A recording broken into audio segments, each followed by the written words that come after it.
이 시간 함께 우리가 살펴볼 하나님 말씀은 창세기 6장 1절에서 14절까지 말씀입니다. 창세기 6장 1절부터 14절까지 저 여러분이 한 절씩 교독하도록 하겠습니다. 1절입니다. 사람이 땅 위에 번성하기 시작할 때 그들에게서 딸들이 나니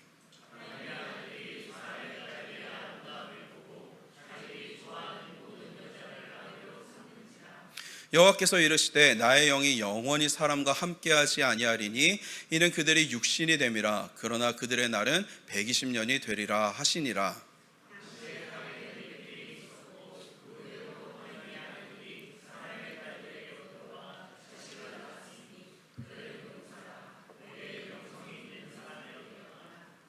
여호와께서 사람의 죄악이 세상에 가득함과 그의 마음으로 생각하는 모든 계획이 항상 악할 뿐임을 보시고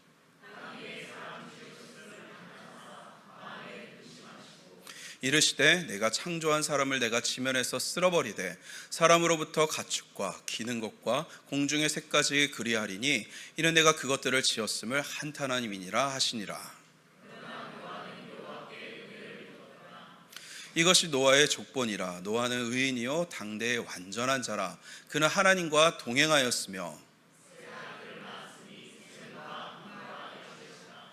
그때 온 땅이 하나님 앞에 부패하여 포악함이 땅에 가득한지라.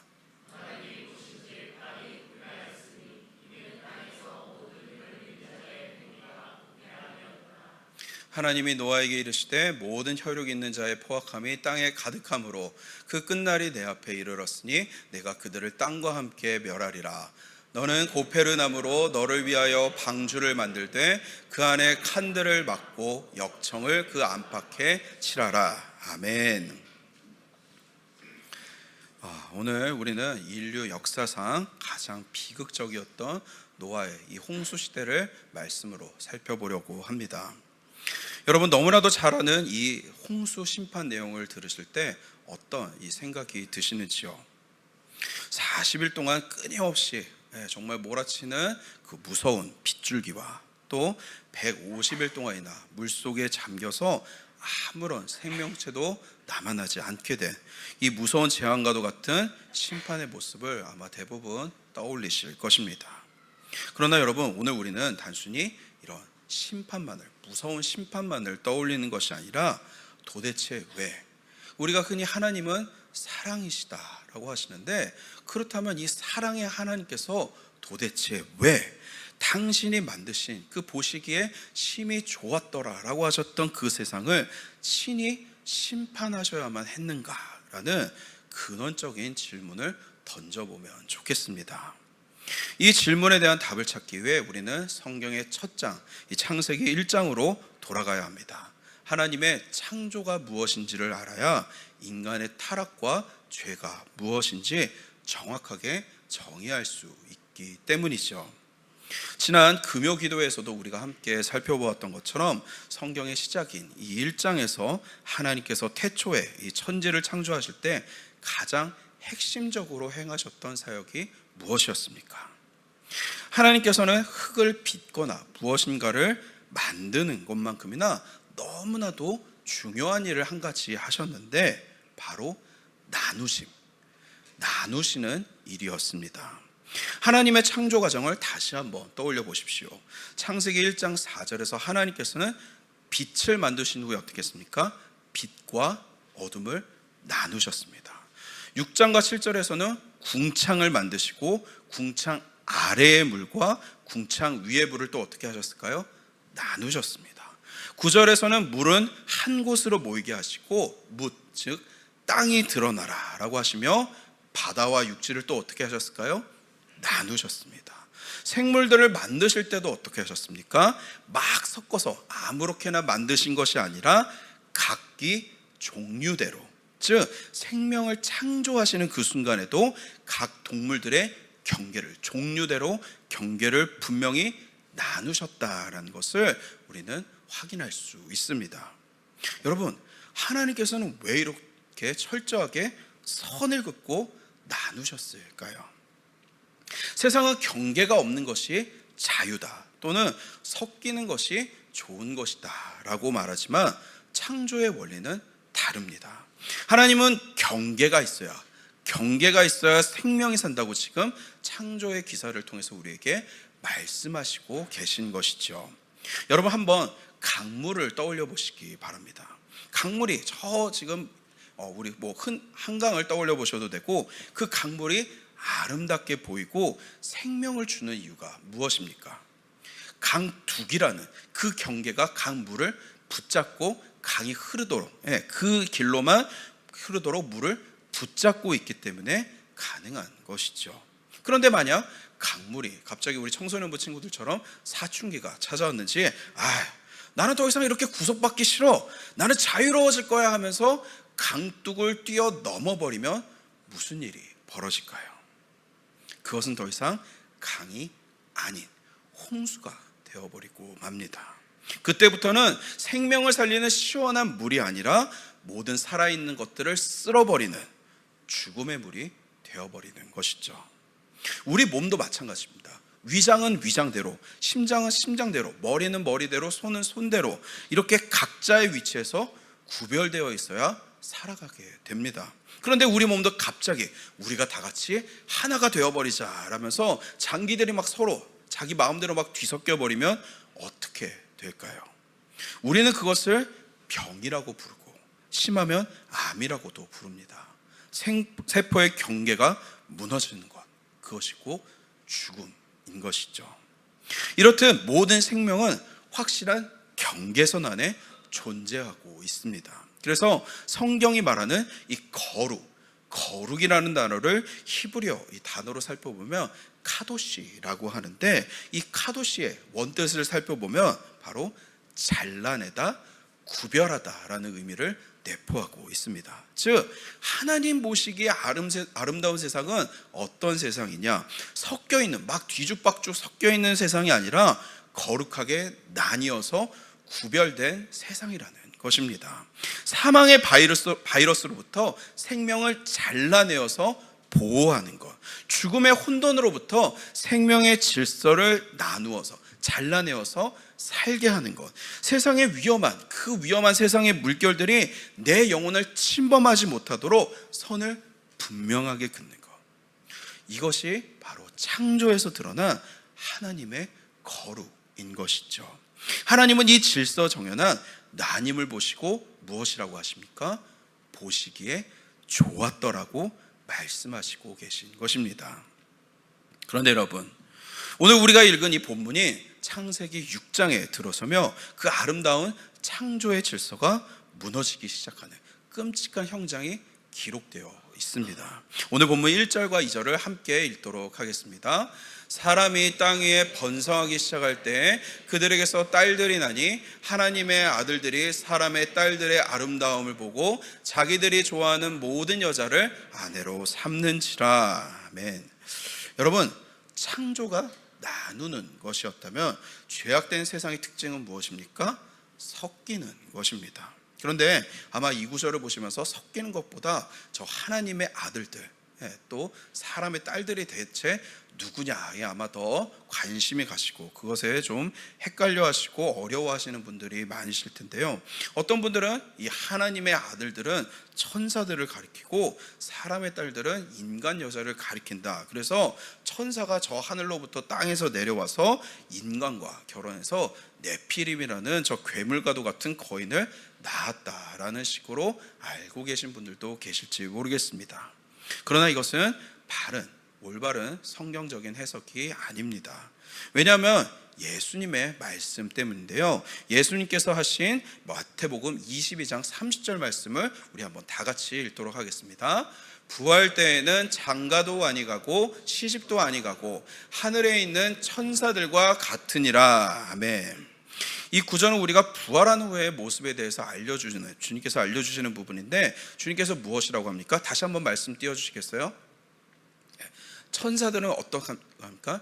장가도 아니 가고 시집도 가지 않는다고 주님께서 분명하게 말씀하시고 계시죠. 즉 천사들과 사람이 결혼한다라는 말 자체가 성립이 되지 않는다는 것입니다. 또한 만약 그렇게 천사들이 내려와서 범죄한 것이라면 하나님께서 누구를 심판하셔야겠습니까? 그 잘못을 저지른 천사들을 심판하셔야 될 텐데 왜 애꿎은 인간을 홍수로 심판하시는 것일까요? 하나님은 분명히 3절을 통해서 천사가 아닌 인간의 죄를 심판하신다고 말씀하시고 계시기 때문에 결코 이 하나님의 아들이 천사나 다른 존재를 가리키는 표현일 수가 없는 것이죠. 그렇다면 지금에서 한 가지 의문이 들 것입니다. 그럼 이들은 대체 누구냐라는 것이죠. 그런데 우리는 이것을 다른 곳이 아니라 성경의 문맥 안에서 살펴보아야 합니다. 창세기 4장을 보시면 하나님을 떠난 가인의 후손들에 대한 족보가 등장을 합니다. 그들은 성을 쌓고 문명을 만들지만 하나님이 없는 세속적인 삶을 살아가게 되죠. 이들이 바로 사람의 딸들인 것입니다. 반면 창세기 5장을 보시면 누가 나옵니까? 아벨을 대신해서 하나님께서 아담에게 주신 믿음의 후손 셋의 후손들이 그 족보가 기록되어 있는 것을 우리는 살펴볼 수 있습니다. 그래서 창세기 4장 26절을 보시면 셋의 이 후손 그 아들을 통해서 뭐라고 합니까? 비로소 여호와의 이름을 불렀더라. 가인의 족보 그들은 결코 하나님을 찾지도 않고 예배하지도 않았는데 하나님께서 주신 이 셋의 족보 그들의 후손을 통해서 그제서야 비로소 여호와의 이름을 불렀더라. 이들은 하나님을 예배하는 경건한 믿음의 사람들이었고 이들이 바로 누구시냐? 오늘 본문에 나왔던 하나님의 아들들을 가리키고 있는 것이죠. 하나님께서는 이 두 흐름, 즉 셋의 후손을 통한 예배하는 믿음의 공동체와 또 가인의 후손을 통한 이 하나님이 없는 세속적인 불신앙의 이 공동체 사이에 거룩한 이 영적 경계선이 유지되기를 원하셨습니다. 하나님께서 창조 때 이 빛과 어둠을 나누셨던 것처럼 말이죠. 그런데 지금 오늘 본문이 보여주고 있는 비극이 무엇입니까? 우리 2절을 다시 한번 읽도록 하겠습니다. 하나님의 아들들이 사람의 딸들의 아름다움을 보고 아내로 삼는지라. 이 경건한 셋의 후손들이 하나님을 더 이상 바라보는 것이 아니라 세상의 화려함을 보고 자신들의 그 믿음의 정체성을 버리고 가인의 후손들, 저 불신앙의 공동체와 섞여버리고 만 것이죠. 하나님의 뜻이 아니라 내가 보기에 좋은 것, 내 육신이, 내 욕망이 좋아하는 것에 그것이 기준이 되자 뒤섞여 버린 것입니다. 하나님의 백성이라는 이 거룩한 뚝이 무너지고 세속의 그 거친 물결이 걷잡을 수 없이 그들의 삶에 흘러들어오게 된 것이죠. 성도 여러분, 사실 그런데 이 비극적인 섞임의 역사는 여기가 처음이 아닙니다. 에덴 동산에서 일어났던 인간이 최초로 지은 범죄, 선악과 사건에서부터 사실은 시작되었던 것이죠. 여러분, 선악과가 무엇입니까? 그것은 하나님께서 에덴 동산 한가운데 그어놓으신 절대적인 경계선이었습니다. 너희는 이 선을 결코 넘지 마라. 너희는 피조물이고 나는 창조주다. 선과 악의 기준을 너희 피조물들이 정하는 것이 아니라 이 모든 것을 만든 창조주인 나 하나님이 정한다라는 것을 이 선악과라는 경계선을 통해서 하나님께서 분명하게 말씀하시고 계신 것이죠. 하나님은 이 거룩한 구별을 통해 인간을 보호하려 하셨던 것입니다. 그런데 뱀의 유혹이 어떠했습니까? 우리 창세기 3장 5절을 함께 읽도록 하겠습니다. 너희가 그것을 먹는 날에는 너희 눈이 밝아져 하나님과 같이 되며.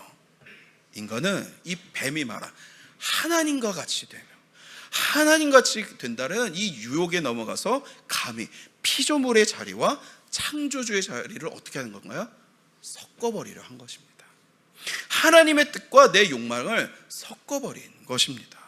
그 절대적인 경계선이 무너지는 순간 에덴의 평화가, 하나님의 창조의 질서가 깨지고 세상의 죄와 죽음이 들어오게 된 것이었죠. 창세기 6장의 타락도 마찬가지입니다. 처음에는 하나님과 같이 되려고 그렇게 인간들이 섞이더니 이번에는 세상의 쾌락과 섞여버리고 만 것입니다. 여러분, 이것은 단순히 어떤 결혼의 문제가 아니라 가치관의 혼합의 문제인 것이죠. 에덴 동산이 무너졌던 것처럼 지금 셋의 후손들이 세석과 섞이자 세상은 다시 한번 무너져 내리고 만 것입니다. 이런 혼합의 결과가 얼마나 치명적이었던지 하나님은 3절에서 선포를 하시는데, 이 섞임의 대가가 무엇인지 3절 말씀을 한번 읽도록 하겠습니다. 여호와께서 이르시되 나의 영이 영원히 사람과 함께하지 아니하리니 이는 그들이 육신이 됨이라. 그러나 그들의 날은 120년이 되리라 하시니라. 지금 하나님께서는 죄를 지은 인간들을 향해서 뭐라고 합니까? 그들이 뭐가 된다고요? 육신이 된다고 합니다. 육신. 여기서 육신이란 히브리어 바사르라는 단어를 번역한 것인데, 이 단어는 기본적으로 살, 몸을 의미하면서 동시에 문맥에 따라서는 우리가 흔히 먹는 고기 있지 않습니까? 뭐 삼겹살이라든지 소고기라든지 그런 먹는 고기 덩어리를 뜻하기도 합니다. 실제로 민수기 11장이나 출애굽기 12장 등에서 이 먹는 고기들을 지칭할 때 이 바사르라는 단어가 실제로 계속해서 쓰이고 있지요. 즉 하나님께서 그들이 육신, 즉 바사르가 된다라고 하시는 것은 하나님의 영이 떠나버린, 하나님의 그 영광이 떠나버린 인간은 더 이상 하나님의 형상을 닮은 존귀한 존재가 아니라 본능과 욕망만 남은 마치 고깃덩어리와 같은 동물적인 육체로 전락해버리고 말았다는 것입니다. 그리고 4절에 아주 중요한 단어, 아까 우리가 또 얘기했던 네피림이라는 단어가 등장하죠. 많은 분들이 네피림을 뭐 거인이나 신학 속에 나오는 어떤 그런 등장인물로 생각하곤 합니다. 그러나 히브리어로 이 네피림은 떨어지다라는 의미를 가진 나팔이라는 단어에서 온 것으로 타락한 자들, 즉 떨어진 것, 타락한 자들 혹은 힘으로 남을 덮쳐서 넘어뜨리는 자들, 즉 폭군을 의미하는 단어이기도 합니다. 4절 하반절을 보시면 그들을 용사요 고대의 명성에 있는 사람들이라고 하는데, 세상의 눈으로 보면 그들은 성공한, 우리 세상적으로 굉장히 성공한 사람들, 그들이 바로 그렇게 보였던 것입니다. 힘이 세고 유명하고 모든 것을 가진 마치 영웅처럼 사람들 눈에 그들이 보였던 것입니다. 그런데 하나님 눈에는 그들이 어떻게 보였을까요? 그저 힘으로 약한 자들을 짓밟고 있는 난폭한 자들이며 영혼이 없는, 하나님을 믿지 않아서 영혼이 없는 거대한 육체 덩어리, 고기 덩어리에 지나지 않았던 것입니다. 여러분, 이것이 바로 창조의 파괴입니다. 하나님은 흙에 생기를 불어넣어 생명이 되게 하셨는데, 죄는 그 생기를 걷어가고 인간을 그저 욕망만, 육체의 욕망만 남은 고깃덩어리로 되돌려버리고 만 것입니다. 성도가 세상과 섞이면 네피림처럼 힘을 얻고 유명해질 수도 있습니다. 우리 다 그런 것들을 알게 모르게 마음속으로 바라고 있죠. 그러나 기억하시기 바랍니다. 하나님 보시기에 그것은 결코 축복이 아니라 생기를 잃고 썩어가는 바사르, 고깃덩어리가 되어버리고 많은 죽음의 길인 것입니다. 이렇게 섞여버린 세상을 보시는 하나님, 이 놀랍고도 너무나도 기가 막힌 이 장면을 바라보고 계시는 그 하나님 아버지의 마음은 또 어떠했을까요? 창세기 1장에서 보시기에 심히 좋았더라 라고 하시던 그 기쁨이 어떻게 변하였는지 우리 5절과 6절을 함께 읽도록 하겠습니다. 여호와께서 사람의 죄악이 세상에 가득함과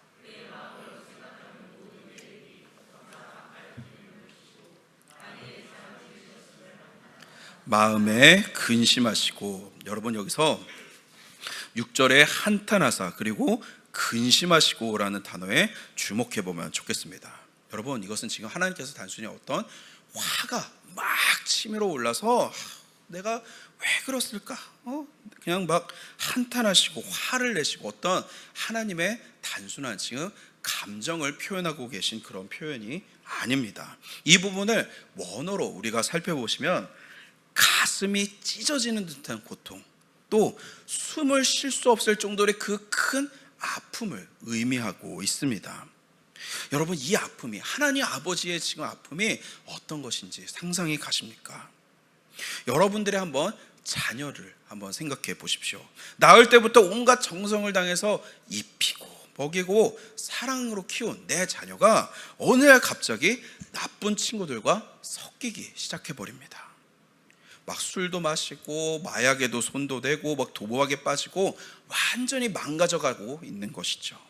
밤마다 막 술에 찌들어 와서 부모도 못 알아보고 막 짐승처럼 구는 그 자녀를 바라볼 때 그 부모의 마음이 어떻겠습니까? 저 인간 같지도 않은 저는 당장 내 집안에서 쫓아내버려야겠다라고 화만 내고 있을까요? 물론 겉으로는 화를 내고 있겠지만 그 부모의 마음속은 어떻습니까? 그 자녀의 모습을 보면서 그 자녀의 망가진 그 모습을 보면서 그 마음은 썩어 문드러져 가고 있는 것이죠. 내 사랑하는 자녀가 어떻게 저렇게 변했나? 저건 내 자녀의 모습이 아닌데 내가 알던 그 사랑스러운 모습은 대체 다 어디 가고 욕망에 찌든 저 괴물 같은 모습이 되어버리고 말았나 하면서 우리는 다 비탄에 잠기게 될 것입니다. 그런데 여러분, 지금 하나님 아버지의 마음이 지금 저 세상과 섞여가고 있는 그 모습을 바라보시는 하나님의 아버지의 마음이 딱 그런 것입니다. 하나님께서 당신의 형상으로 빚으시고 그 코에 생기를 직접 불어넣으시며 보시기에 심히 좋았더라 라고 하셨던 그 인간들이 다 섞이고 타락해서 바사르, 즉 생명을 잃어버린 고깃덩어리처럼 된 그 모습을 보시면서 지금 하나님의 마음이 갈기갈기 지금 찢어지고 있는 것입니다. 그래서 여러분, 홍수심판은 단순한 하나님의 분노가 아닙니다. 그것은 지금 자식을 잃는 듯한 하나님의 지금 피눈물을 흘리시는 누구도 이해할 수 없는 슬픔 가득한 지금 그런 장면인 것이죠. 바로 이 찢어지는 아픔 때문에 하나님은 7절에서 내가 창조한 사람들을 쓸어버리겠다고 결단하십니다. 그런데 여러분, 결코 오해하지 마십시오. 지금 이 하나님은 인간들이 미워서, 우리가 앞서서 살펴봤던 것처럼 미워서 그런 화풀이를 하시는 것이 결코 아닙니다. 사랑하기 때문에 눈물 젖은 결단이었던 것이죠. 여러분 한번 생각해 보십시오. 지금 온 세상에 이미 암세포가, 이 죽음의 암세포가, 죄악의 암세포가 군데군데 다 퍼져가고 있습니다. 이걸 그냥 내버려 두면 어떻게 될까요? 영원히 회복 불가능한 지옥으로 변하게 될 뿐인 것이죠. 그래서 이를 살리기 위해서, 더 큰 파멸을 지금 막기 위해서 부모이신 이 주님께서 지금 피눈물을 흘리면서 그 자식의 썩어 들어가고 있는 그 환부를 도려내기 위해서 홍수심판이라는 수술칼을 지금 드시게 된 것입니다. 이 끔찍한 섞임의 고리를 딱 끊어내버리고 다시 새롭게 깨끗하게 완전하게 시작하시기 위해서 지금 눈물을 머금고 세상을 씻어내시기로 작정하신 것이죠. 그런데 여러분, 다른 말씀의 어떤 심판 그런 기사들에서도 나오는 것처럼 불도 내릴 수도 있고, 불로 다 태워버리실 수도 있고, 뭐 지진을 또 내리실 수 있는데, 왜 하필이면 많고 많은 그 심판의 방법 중에서 하나님께서는 왜 하필 홍수로 심판을 하신 것일까요? 어쩌면 우리는 이 홍수 심판이 너무나도 당연하게 그냥 어렸을 때부터 노아 이퀄 홍수 심판 이렇게 했기 때문에 왜 홍수일까라는 것에 대해서 의문을 가지지 않게 될 수도 있을 것입니다. 혹시 여러분 서론에서 말씀드렸던 강물의 비유를 기억하십니까? 강둑이 무너지면 이 홍수가 나는 것처럼 인간이 어떤 일을 저질렀습니까? 세상과 하나님 사이에 이 영적 경계선을 허물어 버렸죠. 그러자 하나님께서도 자연의 경계선을 허물어 버리신 것입니다. 나중에 홍수가 터질 때 하나님께서 창조 때 나누셨던 위의 물과 아래 물이, 비와 땅에서도 물이 터져 나왔다고 하죠. 이 위의 물과 땅의 물이 다시 합쳐지는 것, 그것이 홍수인 것입니다. 단순한 파괴가 아닙니다. 창조 이전에 하나님께서 나누셨던 그 이전에, 창조 이전의 상태로 되돌려서 죄악을 씻어내고자 다시 시작하시려는 하나님의 거룩한, 그러나 너무나도 가슴 아팠던 거룩한 수술이었던 것이죠. 여러분 반드시 기억하시기 바랍니다. 죄는 경계를 허물어 버리는 것이고, 그 섞임의 끝은 결국 완전한 파멸과 혼돈뿐이라는 것을 말입니다. 그런데 이렇게 온 세상이 지금 다 섞여서 심판을 향해서 달려가고 있는 이 절망적인 순간에 성경은 놀라운 반전을 보여줍니다. 우리 8절 말씀 함께 읽도록 하겠습니다. 그러나 노아는 여호와께 은혜를 입었더라. 아멘. 그러나 노아는, 그러나, 이 짧은 단어, 이 짧은 접속사 하나가 인류의 역사를 바꿨습니다. 다른 사람들은 다 심판의 죽음으로 가는 그 상황에서 노아만이 지금 하나님의 은혜를 입었다라고 하죠. 그런데 노아가 입었다고 하는 이 하나님의 은혜가, 여호와의 은혜가 대체 무엇일까요? 바로 그가 세상과 섞이지 않은 것입니다. 우리 9절 말씀 한번 같이 읽도록 하겠습니다. 이것이 노아의 족본이라. 노아는 의인이요 당대의 완전한 자라. 그는 하나님과 동행하였으며. 아멘.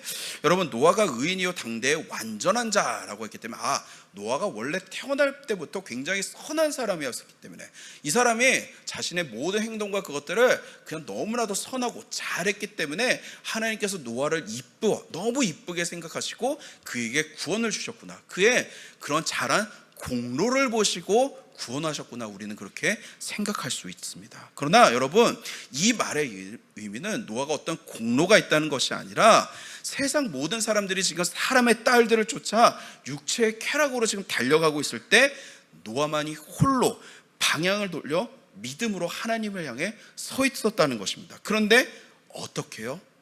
노아가 스스로 그렇게 했다는 것이 아니라 하나님께서 노아를 택하셔서, 셋의 후손으로 그를 택하셔서, 믿음의 자손이 그를 택하셔서 그의 삶 가운데 은혜를 베풀어 주셔서, 그가 그 하나님께서 베풀어 주신 그 은혜를 입었기 때문에 그가 타락한 세상 속에서 하나님을 바라보며 그 은혜로 말미암아 의롭게 설 수 있었다는 것입니다. 그의 힘이 아니라 전적인 하나님의 은혜로 그가 의롭게 세상과 섞이지 않고 하나님을 바라보며 살 수 있었다라는 것이죠. 또 하나님 그렇게 그에게 구원의 방법을 알려주시는데 바로 방주를 짓는 것이었죠.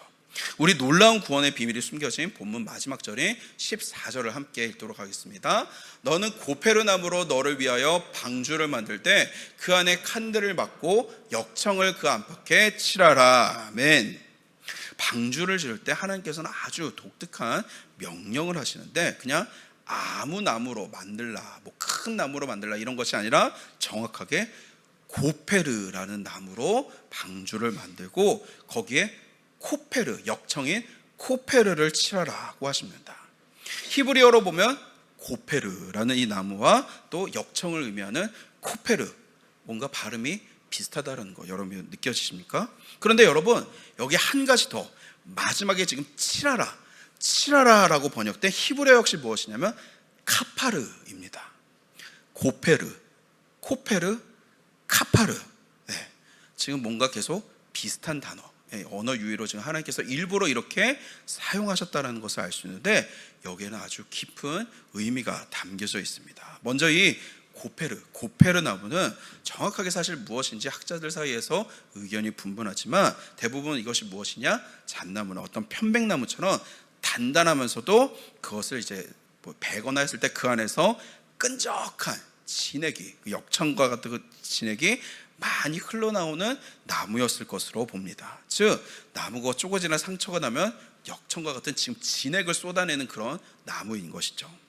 여러분 한번 상상해 보시기 바랍니다. 지금 노아가 방주를 짓기 위해 지금 이 고페르 나무를 찢고 베고 깎고 다듬을 것입니다. 그런데 그럴 때마다 나무가 찍히고 상처가 날 때마다 그 속에서 무엇이 흘러나올까요? 지금 끈적한 진액이 마치 눈물처럼, 마치 그 나무의 피처럼 계속해서 흘러나올 것입니다.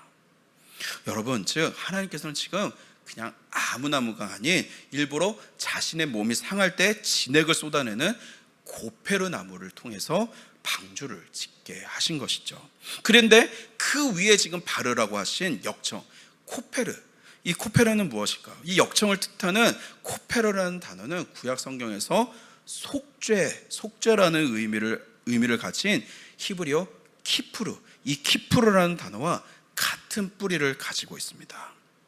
그리고 칠하라고 번역된 카파르 역시 그 기본 의미가 덮다이며 레위기, 율법서 등에서 무엇이라고 쓰이냐면 속죄하다, 다 같은 어근에서 나온 단어인 것이죠.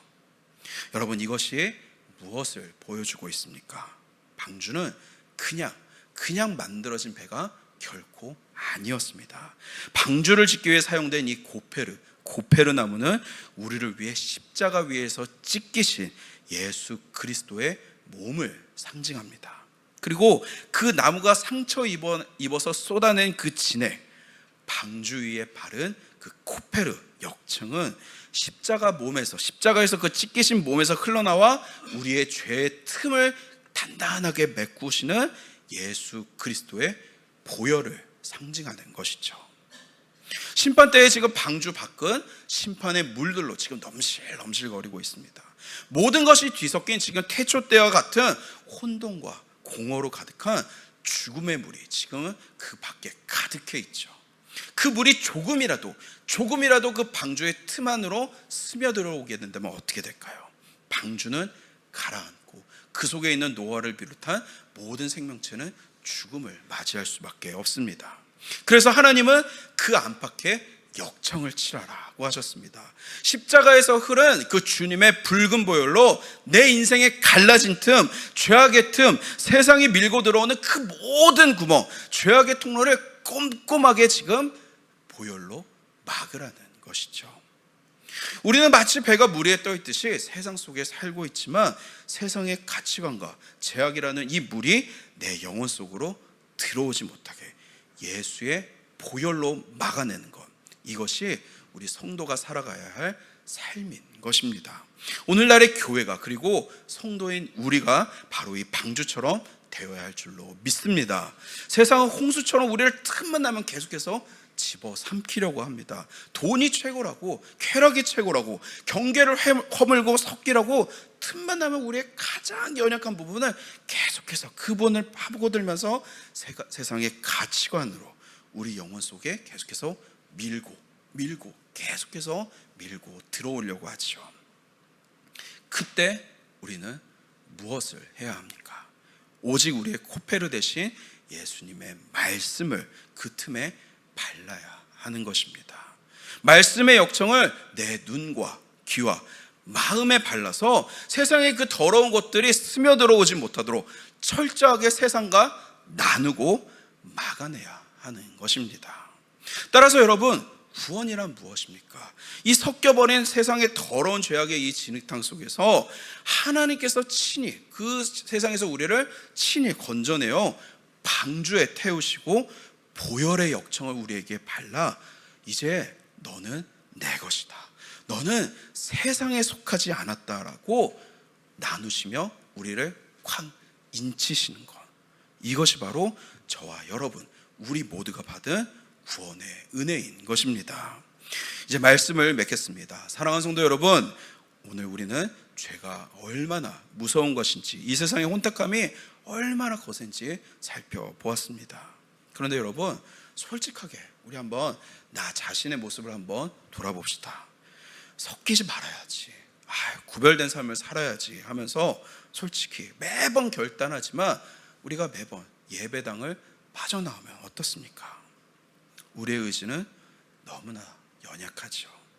홍수처럼 밀려오는 세상의 유혹 앞에서 내 힘으로 거룩을 지킬 수 있다고 장담할 수 있는 사람 몇이나 될까요?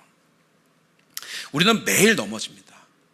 우리는 또 매일 섞입니다. 그것이 우리의 절망적인 연약한 모습인 것이죠. 그래서 여러분, 저와 여러분, 우리 모두에게 방주가 필요한 것입니다. 노아가 홍수에서 어떻게 살아남았냐? 그가 수영을 잘해서인가요? 그가 거친 파도와 직접 자기의 힘으로 싸워 이겼기 때문에 살아남은 것이 아니라 오직 오직 하나님께서 예비하신 그 방주 안에 머물러 있었기 때문에 그는 살 수 있었던 것입니다. 오늘 제목처럼 하나님은 은혜의 역청을 칠하라고 하십니다.